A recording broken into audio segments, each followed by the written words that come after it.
Di next slide.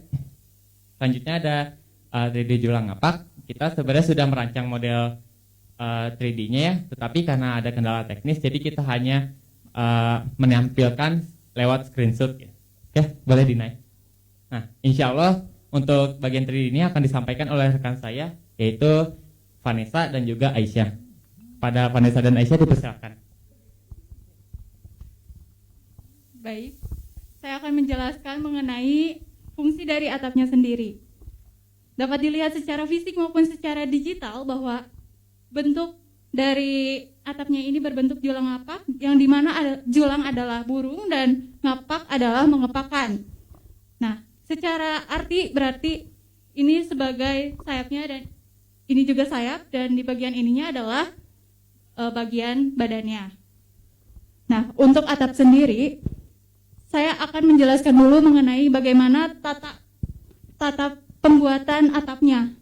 Jadi mereka menggunakan balok kayu atau bambu sebagai penyangga atapnya. Setelah itu, mereka menggunakan daun rumbia atau daun eri sebagai lapisannya. Dan yang terakhir adalah mereka menggunakan ijuk sebagai lapisan luarnya. Mengapa mereka menggunakan ijuk? Karena ijuk itu memiliki sifat kedap air. Selanjutnya dapat dilihat secara secara fisik maupun secara digital. Ini seperti ada berbentuk X.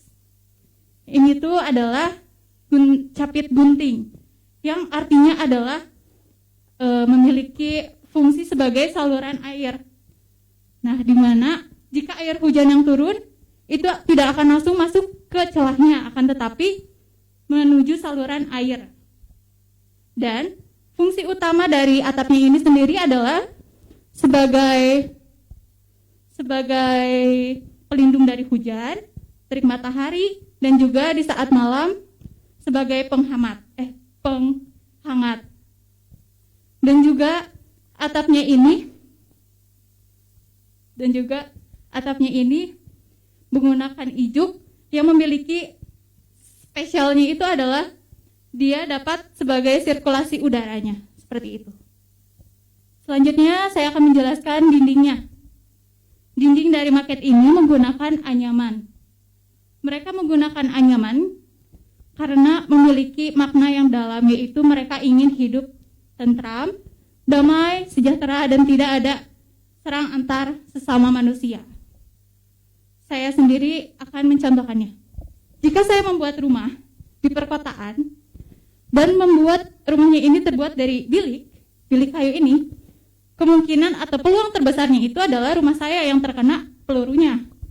Nah, itu adalah kaitannya. Mereka menggunakan bilik karena mereka ingin hidup dengan aman, tentram, dan tidak ada serang-serang antar sesama, seperti itu. Dan juga untuk dinding ini, mereka menggunakan cat alami, yaitu kapur atau meni. Mereka tidak menggunakan sama sekali kapur atau meni.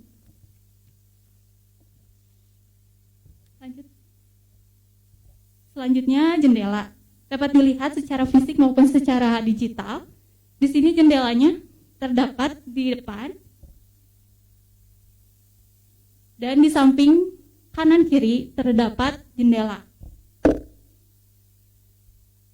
Dan di belakangnya pun terdapat jendela dan sebuah tirai. Jadi fungsi dari jendela ini sendiri adalah sebagai sirkulasi udara selain dari atapnya. Dan juga menurut kepercayaan mereka, jika masyarakat di sana memasak menggunakan hau atau asap, maka asapnya itu akan mengepul. Jika asap yang mengepul di dalam ruangan tidak ada sirkulasi udara, maka menurut kepercayaan mereka, rezeki yang didapatkan pun tidak akan mengalir dengan lancar. Artinya itu tersendat, seperti itu. Selanjutnya lantai.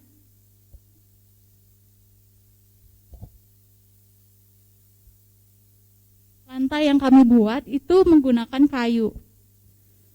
Mengapa kayu? Alasannya itu adalah mereka ingin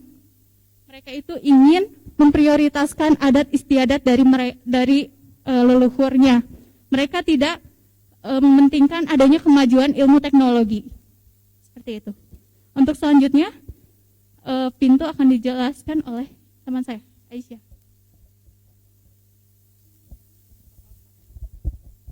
Selanjutnya ada tiang. Di sini tiang dipergunakan sebagai pengokoh bangunan. Bisa dilihat di dalam maket atau di PPT-nya, tiang itu terbagi jadi dua di rumah ini. Yang pertama ada tiang atas yang terbuat dari kayu, digunakan sebagai penyangga bangunan itu sendiri. Untuk yang bawah, penyangga bawah itu di sini juga bisa dilihat terbuat dari batu yang gunanya untuk agar kalau tiang atasnya rapuh, rumahnya tidak akan langsung jatuh tapi tertahan oleh batu. Karena menggunakan penyangga batu juga, rumah ini menjadi rumah panggung. Fungsi dari rumah panggung itu sendiri yang pertama untuk menahan banjir, karena apabila ada banjir di daerah itu, airnya tidak akan langsung masuk ke dalam rumah, akan masuk ke bawah rumah itu. Yang kedua, untuk menghindari binatang buas. Mengapa? Karena bila ada binatang buas yang menerkam, tidak akan masuk langsung ke rumah, tapi akan menabrak dindingnya tersebut. Dan yang ketiga, di bawah rumah itu juga bisa dijadikan sebagai penyimpanan alat ternak atau alat-alat lainnya. Yang selanjutnya ada pintu. Untuk pintu di rumah adat Sunda ini sendiri itu terbukanya ke dalam. Mengapa? Karena masyarakat Sunda itu sendiri mempercayai bahwa apabila membuat pintu terbuka ke dalam, itu rezekinya akan masuk ke dalam. Dan sebaliknya, apabila pintu terbuka keluar, maka rezekinya akan keluar. Dengan begitu, masyarakat membuat pintu tersebut mengarah ke dalam, dengan harapan rezeki itu akan terus masuk ke dalam. Dan juga di pintu ini, pintu depan dan pintu belakang tidak boleh sejajar, karena masyarakat juga percaya apabila pintu depan dan pintu belakang sejajar, maka rezekinya akan masuk lewat pintu depan dan langsung keluar ke pintu belakang karena sejajar. Ada juga mitos di dalam pintu rumah adat Sunda ini mungkin yang masih dipakai sampai sekarang, atau kalau kita bilang itu pamali. Pamalinya itu tuh tong calik di lawang panto, bisi nongtot jodoh. Cuman perlu diluruskan bahwa ini juga cuman mitos. Namun di sini tuh ada makna dari norma kesopanan itu sendiri. Karena apabila kita duduk di depan pintu tuh bakal menghalangi orang untuk keluar masuk rumah. Selanjutnya, Pak. Dan yang terakhir ada tangga. Tangga di rumah adat Sunda ini sendiri, khususnya Julang Ngapak, itu mencerminkan penghuni di dalamnya. Untuk anak tangga berjumlah ganjil atau di sini yang kita buat 3, itu adalah rumah kepala adatnya. Dan apabila beranak tangga genap, maka itu isinya warga desa biasa. Dan ini bisa dilihat ya, bisa nggak kelihatan di kamera maketnya. Bisa lihat di PPT.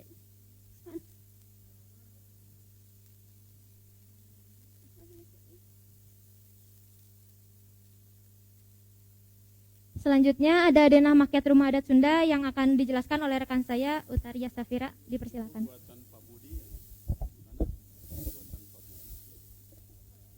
Kemudian bisa dilihat ya di sini ada denah rumah adatnya. Di depan sini ada yang disebut teras atau juga disebut golodok. Terus untuk di dalamnya terbagi jadi 3. Di tengah sebelah sini seperti di belakang itu merupakan ruang tamu yang menyatu dengan ruang keluarga. Kemudian di sebelah sini ada kamar tidur dan di depan sini ada dapur. Kemudian di depan sini merupakan pekarangan depan yang memiliki di depannya ada tangga. Kemudian papan adab. Papan adab ini biasanya merupakan tata krama yang harus dipatuhi saat berada di sekitar rumah adat atau saat masuk ke dalam rumah adat. Biasanya bertuliskan untuk membaca basmalah terlebih dahulu, kemudian salam, menjaga lingkungan dan tidak merusak lingkungan. untuk berkata sopan juga, terus tidak membuang sampah sembarangan. Kemudian di sebelah sini merupakan pekarangan samping dan juga di belakang sini merupakan pekarangan belakang. Ada pula ukuran-ukurannya yang akan disampaikan oleh rekan saya.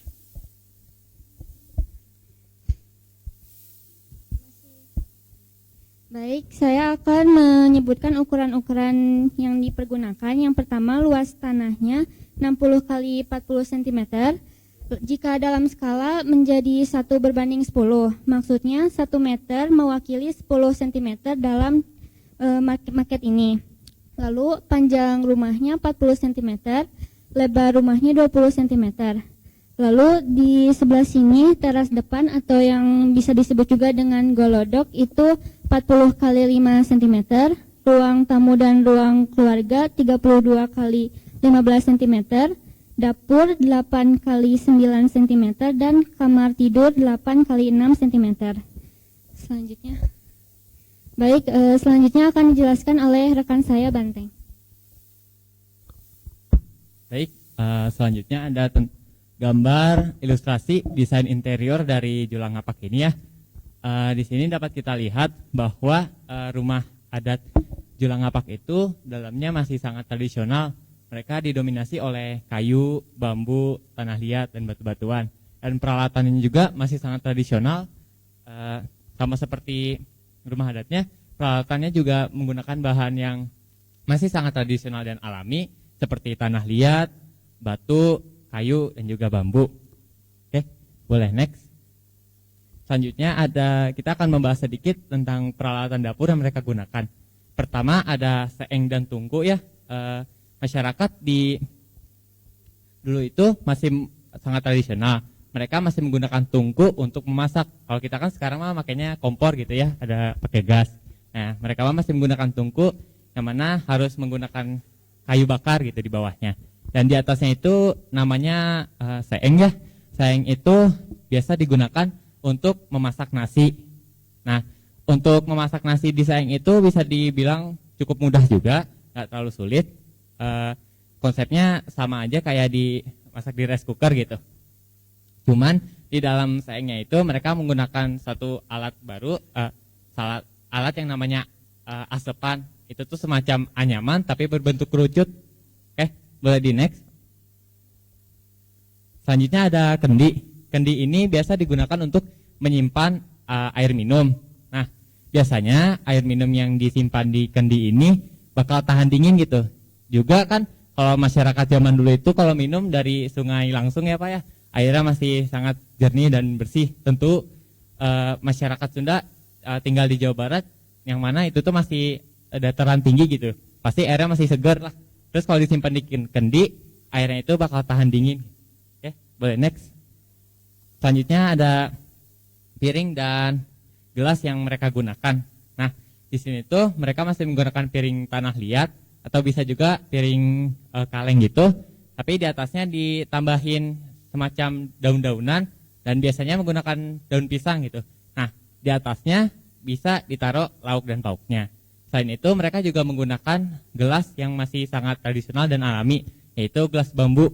Selain gelas bambu mereka juga bisa menggunakan batok kelapa. Oke, boleh. Next Pak. Nah, mungkin dapat cukup sekian dapat kami sampaikan. Boleh rekan-rekan yang lain. Untuk selanjutnya kami akan menjelaskan tentang keterkaitan mata pelajaran dengan proyek ini. Untuk pelajaran bahasa Sunda sendiri dapat dilihat secara langsung bahwa ini merupakan rumah adat Sunda yang dimana bangunannya itu menggunakan rumah panggung dan atasnya itu menggunakan julang ngapak. Nah, dapat dilihat juga bahwa di atas pintu ini terdapat aksara Sunda yang memiliki arti selamat datang. Selanjutnya Sejarah. dari sejarah. Untuk sejarah sendiri, rumah adat itu merupakan bangunan yang dihuni oleh suatu suku bangsa tertentu. Rumah adat representasikan budaya yang tinggi dalam komunitas dan masyarakat. Lanjutnya. Dan untuk pelajaran untuk mata pelajaran prakarya sendiri dapat dilihat dari maketnya, kita bikin menerapkan ilmu yang telah kita pelajari seperti desain 3 dimensi dan pemasaran kepada masyarakat.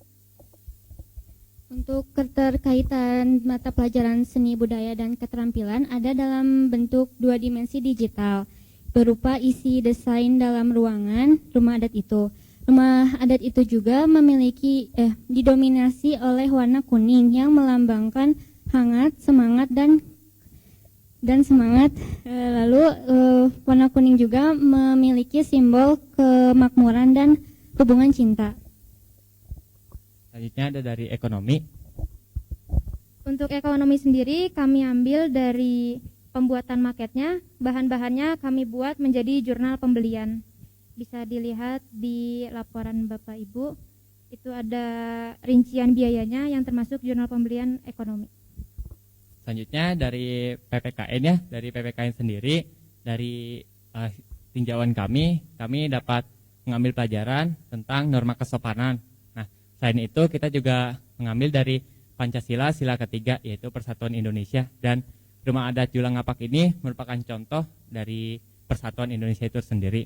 Selain itu ada juga dari Undang-Undang Dasar ya, dari pasal 32 ayat 1 yang berbunyi negara memajukan budaya di tengah peradaban dunia dan menjamin masyarakat, kebebasan masyarakat untuk mempertahankan dan mengembangkan nilai-nilai budaya. Mungkin cukup sekian ya yang dapat kami sampaikan. Bila ada pertanyaan dari Bapak Guru, dipersilakan. Mungkin dari Pak Hana, Pak Didi, Bu Desti, dipersilakan. Baik, ini untuk mempercepat aja. Salah satu elemen atau kondimen dari maket atau bentuk fisik dari rumah adat itu adalah ijuk. Pertanyaan sederhana saja, dari pohon apa bisa kalian dapatkan ijuk tersebut? Kalian harus tahu. Silakan. Izin menjawab Pak, untuk pohonnya sendiri, daun rumbia dan daun eri itu, kalau daun eri itu menggunakan ilalang. Nah, sedangkan untuk rumbia sendiri itu menggunakan pohon sagu. Tadi disebutkan ada ijuknya ya? Ya, kalau ijuknya dari pohon apa tuh? Ijuk itu bisa dibuat untuk sapu gitu. Dan untuk atap itu lebih bagus karena dia lebih kuat daripada ilalang gitu. Kira-kira harus tahu, kan kalian pernah belajar biologi dengan saya kan. Ijuknya Jadi, itu berasal dari pohon kelapa ya Pak? benar, Cocos nucifera gitu.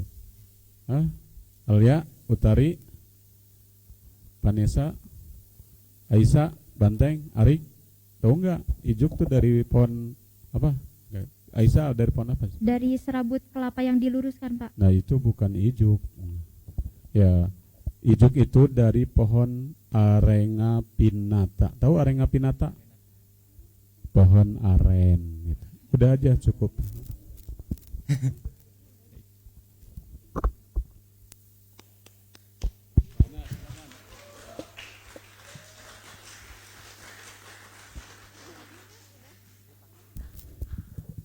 Di laporan, di rumusan tujuan proyek tertulis siswa dapat mengetahui permasalahan rumah adat Sunda. Permasalahan atau penjelasan? Atau emang rumah adat Sunda ada masalah? Penjelasan. Ya? Penjelasan. Permasalahan di sini adalah untuk rumah adatnya sendiri kan di perkotaan belum ada ya Pak, adanya di perkampungan. Nah kita tuh ingin memasarkan gitu, memperkenalkan rumah adat ini kepada masyarakat luas. Berarti bukan permasalahan, ya? Oke? Tipe. Yang kedua, ini yang ngerancang maket ini siapa? Vanessa Pak, untuk merancang. Perancang busana. Perancang maket Pak maksudnya. Dan teman-teman Vanessa sendiri sebagai seneng ini mau jadi arsitektur? ya insya Allah Pak Bisa. akan SNMPTN-nya milih ke prodi arsitektur, Pak. UPI. Iya. Amin. Semoga diterima. Ya Allah.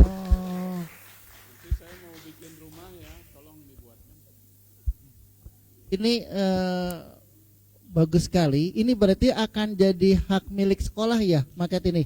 boleh Pak Boleh. boleh Alhamdulillah kan? boleh Alhamdulillah.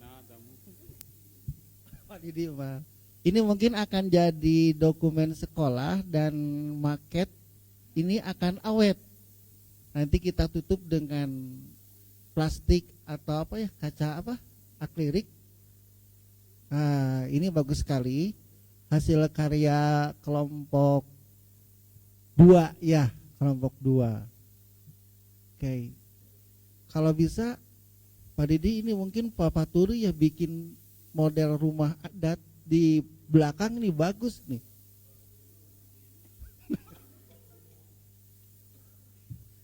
Ini kelompok ini bagus, sudah ada proyeknya, produknya seperti ini. Ini mengerjakan ini berapa jam atau berapa hari ini? untuk waktu pembuatannya itu kalau kalau kesempurnaannya itu sekitar 6 hari. Kalau untuk belum baru jadi itu 3 hari Pak. 3 hari. 3 hari. Barang-barang atau oleh Vanessa aja? Barang-barang. Kalau untuk perancangannya aku, kalau untuk penggergajiannya itu dari teman-teman semua. Guys, kompak nih. Bagus, keren. Ternyata hiji deui hilap deui nya naon naros naonnya. Untuk jodoh. Sanes Bu, sanes Bu. Aduh. Apa ya Pak Wan? Tadi itu saya mau nanya apa ya? Ya. Bagus.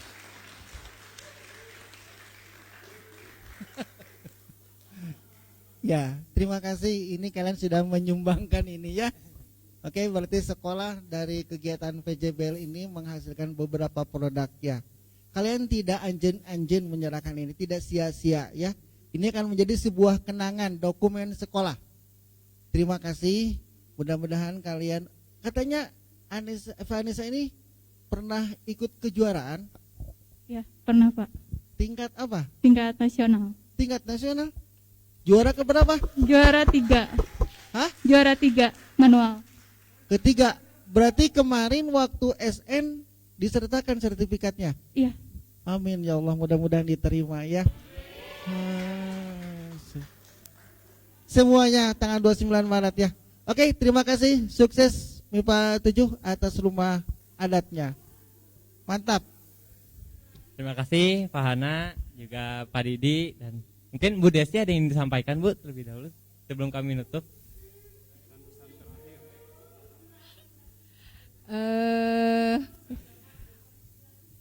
Pokoknya apresiasi dari kami untuk keseriusan kalian menggarap market dengan jangka waktu yang sangat singkat ya. Sangat apresiasi dari kami. Semoga menjadi bekal kelak kalian nanti kuliah, terutama bagi Vanes yang mungkin nanti akan kuliah di jurusan arsitektur.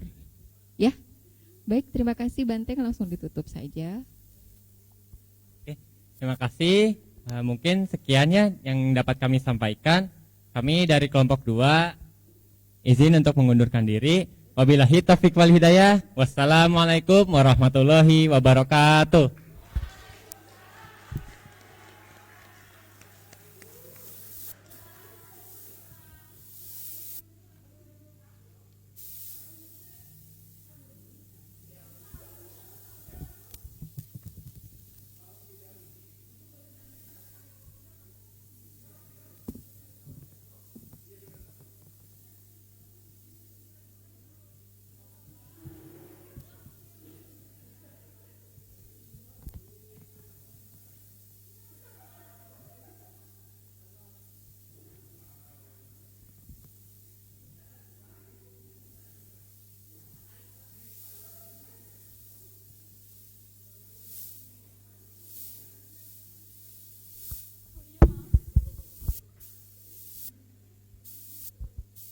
Baik, untuk penampilan terakhir di sesi PJBL hari ini adalah dari kelompok 5 yang akan menyajikan mengenai kaulinan Sunda. Dan kebetulan kaulinan Sunda ini sedikit dikemas dalam bentuk edukasi animasi. Untuk waktu dan tempat, Ibu persilakan.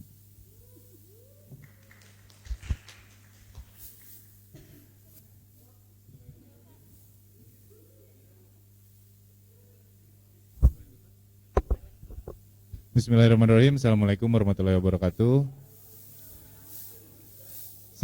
Sebelum kita memulai, saya ingin berterima kasih kepada Pak Hana, Pak Didi, Bu Desti, dan Bapak-Bapak, Ibu-Ibu IT, dan teman-teman semua yang hadir dalam kesempatan kali ini.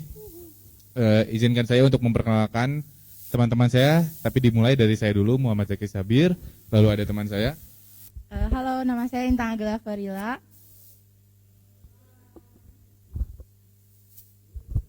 Dan nama saya Zaidan Akbar Abani.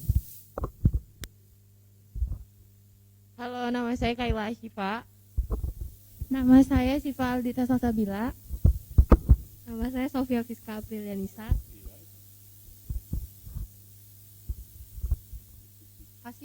Hasil project based learning kami berupa video yang akan dipresentasikan juga dalam bentuk video.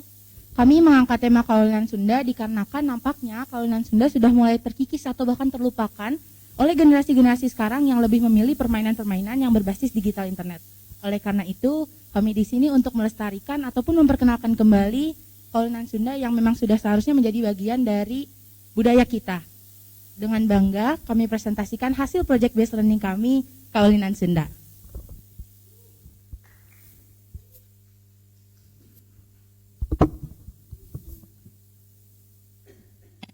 Kaulinan Sunda adalah jenis-jenis permainan yang sering dilakukan oleh anak-anak Sunda.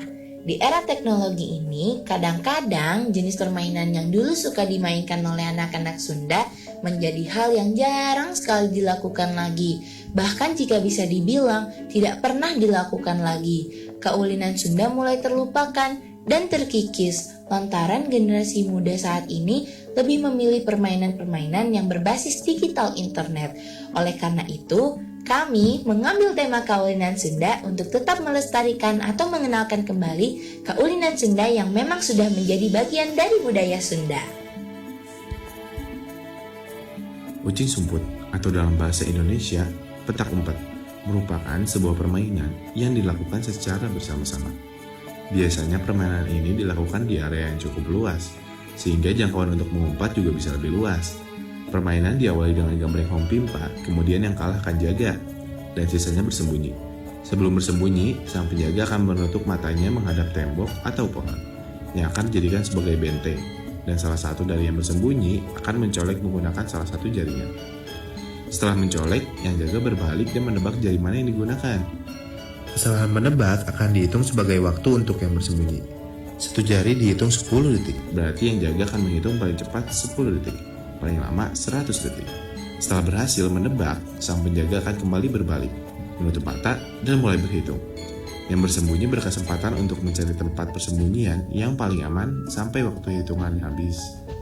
Biasanya tempat persembunyian dibatasi agar tidak terlalu jauh untuk dicari. Setelah selesai menghitung, penjaga mencari teman-temannya yang bersembunyi. Mereka yang bersembunyi harus mencari celah untuk keluar, tanpa ketahuan, dan langsung merebut benteng dengan teriak, "Hong!" Bagi mereka yang ketahuan, masih memiliki kesempatan untuk jaga dengan beradu cepat untuk lari meraih benteng dan teriak, "Hong!" dengan si penjaga. Jika tidak bisa, ya terpaksa, dia harus gantian jaga. Jika yang ketahuan banyak, biasanya dikocok dan dipilih dengan menutup mata dan menyebutkan nomor urut berdiri. Permainan bisa diteruskan seperti ini, tapi aturannya bisa disesuaikan dengan kesepakatan bersama. Congklak. Congklak merupakan salah satu jenis permainan tradisional yang menggunakan papan kayu dengan lubang bulat yang berjumlah 14 hingga 16 lubang. Sebagian masyarakat menganggap bahwa permainan congklak berasal dari Indonesia. Namun sebenarnya sebelum masuk dan populer di Indonesia, permainan ini telah melalui beberapa alur penyebaran. Congklak merupakan permainan yang berasal dari kebudayaan kuno Timur Tengah. Diperkirakan, permainan ini telah ada sejak 7.000 hingga 5.000 sebelum Masehi. Kemudian, permainan tradisional ini dibawa ke daratan Afrika Baru, kemudian menyebar di negara-negara Asia melalui para pedagang. Saat masuk ke Indonesia, permainan ini sering dimainkan oleh anak para bangsawan yang sering bertemu dengan para pedagang. Di Timur Tengah, permainan ini disebut dengan mancala yang berarti bergerak, sedangkan di Indonesia lebih sering disebut dengan congklak atau dakon, khususnya bagi masyarakat Jawa. Congklak dimainkan oleh dua orang yang berhadapan di sisi belakang papan congklak. Saat permainan dimulai, setiap lubang-lubang kecil pada papan congklak diisi 5 hingga 7 biji. Bijinya bisa terbuat dari biji salvo atau dari kerang, atau bisa juga menggunakan batu-batu kecil. Sementara itu, dua lubang besar yang terdapat di ujung papan dibiarkan kosong. Saat permainan berlangsung, kedua pemain akan memindahkan biji-biji tersebut dari satu lubang ke lubang lainnya secara berurutan dan bergantian.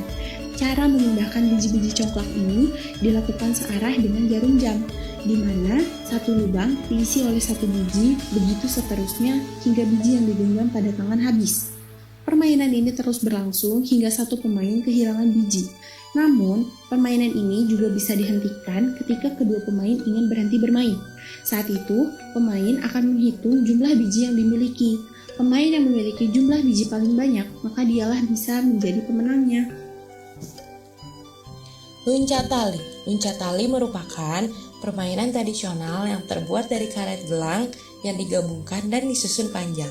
Permainan ini identik dengan kaum perempuan, namun terkadang ada juga anak laki-laki yang ingin ikut bermain. Sayangnya tidak ada yang tahu pasti kapan dan dari mana permainan ini berasal. Namun permainan luncat tali sudah muncul sejak zaman Belanda menjajah Indonesia. Awalnya, permainan ini dimainkan oleh anak-anak Belanda yang ada di Indonesia, tetapi ada pula yang mengatakan bahwa asal permainan luncat tali ini berasal dari benua Eropa yang kemudian menyebar ke benua-benua lainnya termasuk di benua Asia Tenggara ini, tepatnya di Indonesia. Di Indonesia sendiri, permainan ini banyak dijumpai di berbagai daerah dengan nama yang berbeda-beda, misalnya seperti nama yeye, tali berdeka, lompatan tali, lompat tali, dan lain-lain. Inti dari permainan lompat tali ini adalah melompat tali karet yang tersimpul dengan cara dimainkan oleh 3 orang atau lebih dan 2 orang yang lain bertugas sebagai penjaga untuk memegang ujung tali. Mulai dari tahap awal yaitu lutut, tali pusat, dada, telinga, kepala, lalu merdeka atau di atas kepala. Bekel. Permainan bekel dimainkan dengan melemparkan sebuah bola ke atas dan menangkapnya kembali. Namun di saat bersamaan harus mengambil atau mengubah posisi biji-biji yang ada sesuai peraturan permainan. Biji-biji ini bisa berupa benda keras seperti logam, tulang, atau yang lainnya. Permainan bekel ini ternyata berasal dari pengaruh budaya Belanda. Istilah bekel sendiri asalnya dari bahasa Belanda yaitu bikkelspel atau bikelen. Permainan ini kemudian berkembang di daerah Jawa. Biasanya bekel dimainkan oleh 2 hingga 4 orang pemain dengan aturan yang telah disepakati bersama. Bola yang digunakan biasanya yang terbuat dari karet dan biji bekel yang berjumlah 6-10 buah. Meskipun permainan bekel ini sederhana, namun dapat melatih untuk berpikir strategis, ketangkasan, kejelian, dan kejujuran.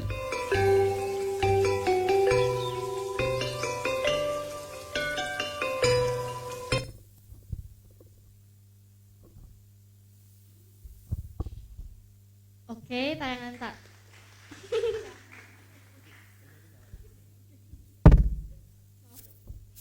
Oke, tayangan tadi adalah hasil proyek kelompok kami. Kami mengambil semua mata pelajaran yang mencakup project based learning ini. Aspek yang pertama terdapat dalam mata pelajaran PKWU. Kami memerakai karet hingga membentuk tali. Selanjutnya dari pelajaran PKN kami mengambil aspek penilaian antar teman. Lalu dari pelajaran sejarah kami mengambil sejarah dari kaulinan Sundanya itu sendiri. Berikutnya. dalam mata pelajaran ekonomi, aspek yang kita ambil mengenai pengeluaran selama project based learning ini berlangsung, misalnya membeli alat dan bahan. Selanjutnya dari pelajaran seni budaya dan keterampilan, kami mengambil materi seni rupa 2 dimensi yang kami kemas menjadi desain digital yang kami masukkan ke dalam video animasi project video kami. Untuk mata pelajaran bahasa Sunda, kami mengambil permainan Kaulinan Sunda. Untuk aspek dari pelajaran penjaskes, kami mengambil dari kegiatan yang kami lakukan di lompat tali dan juga ucing sumput, yaitu kegiatan lompat dan lari yang menimbulkan keringat. Berikut tadi merupakan video hasil project based learning kami, dan sebelum kami tutup, apakah ada pertanyaan? Baik, mana Lintang Agel? Yang mana? Coba maju. Saya, Pak. Ya, maju sedikit. Kalintang Agel nah. Baik. Ada. Maaf Pak, nggak kena saya. Nggak nyambung, nggak loading ya. Kaila, Sipa, Sophia, Jaki Sabir, Lintang Agel sama Zaidan ya. Ya, di judulnya kan kalian edukasi dan animasi Kaulinan Sunda. Tapi tadi yang ditampilkan animasinya hanya di bagian depan saja ya. Iya. Kesana-sananya justru aktor dan aktrisnya kalian sendiri begitu. Nah, untuk kedepannya apakah ini bikinlah game termasuk game online yang aplikatif dan interaktif, artinya nanti si penikmat itu si konsumen itu bisa bermain langsung seperti kalian bisa main game online seperti sekarang ini, tapi kontennya atau materinya itu adalah kaulinan orang Sunda atau kaulinan barudak begitu. Itu akan lebih menarik, mudah-mudahan akan mengurangi anak-anak yang sudah kecanduan bermain game online yang kesananya nantinya lari ke judi. Jadi saran saya coba kalian berkreasi untuk membuat aplikasi atau dalam bentuk game online, tapi kontennya adalah permainan orang Sunda atau permainan barudak gitu, untuk mengurangi arus derasnya game online yang datang tidak puguh dari mana gitu. Terima kasih.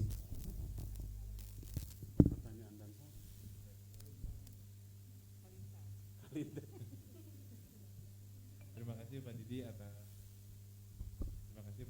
masukan dan sekaligus saran yang sudah diberikan. Untuk kedepannya akan kita revisi kembali. Siap. Mungkin ada lagi dari Bu Desti atau Pak Hana?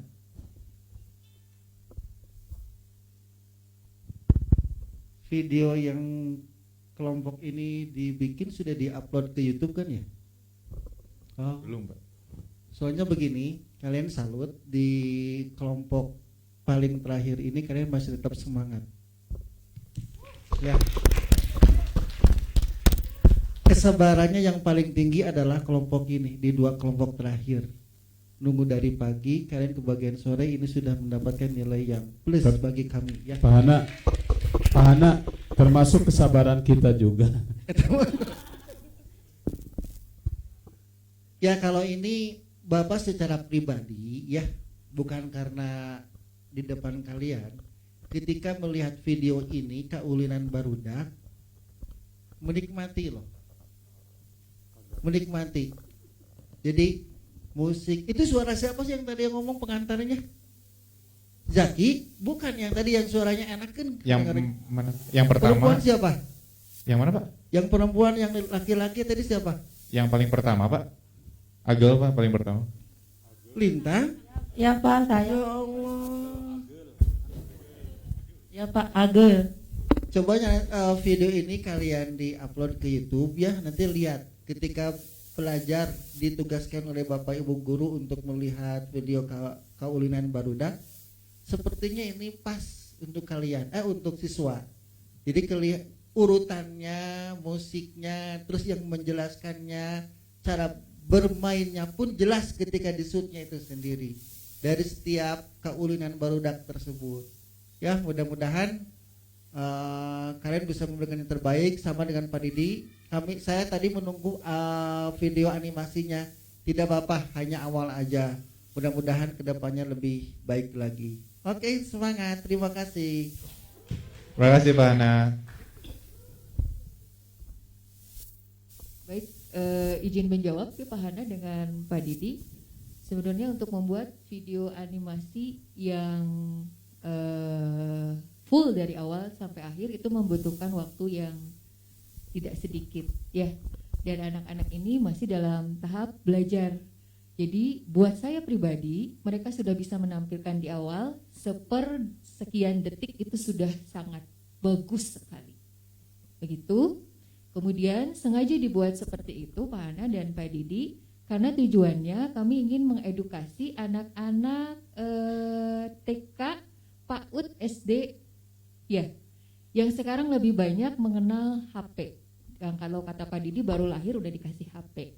Nah sengaja kami bandingkan yang animasi kemudian ditambah dengan yang realnya dimainkan oleh anak-anak yang ada di depan. Gitu mungkin ya Pak Didi ya Pak Hana, bantu dijawab. Baik, ditutup saja langsung. Pertama-tama saya ingin mengucapkan terima kasih kembali atas kehadirannya dan perhatiannya.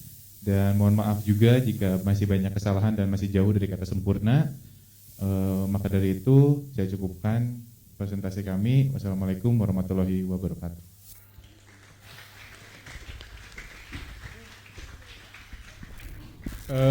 Silahkan kembali ke tempat. Bapak dan Ibu, anak-anakku, waktu sudah menuju sore. Bahkan sebentar lagi kita akan masuk waktu maghrib.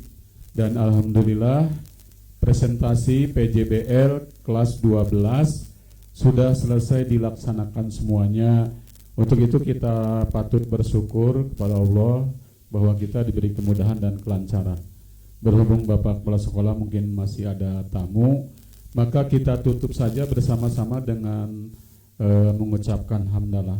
Alhamdulillahirabbil alamin, dan kita juga memohon ampunan kepada Allah bila dalam penampilan kita ini ada kesalahan dan kekurangan, dan kelebihannya itu alhamdulillah. Dan kita akhiri juga dengan bersama-sama membaca doa akhir majelis atau kifarat. Bismillahirrahmanirrahim. Subhanaka Allahumma wa bihamdika asyhadu an la ilaha illa anta astaghfiruka wa atubu ilaik. Terima kasih, mohon maaf. Wassalamualaikum warahmatullahi wabarakatuh.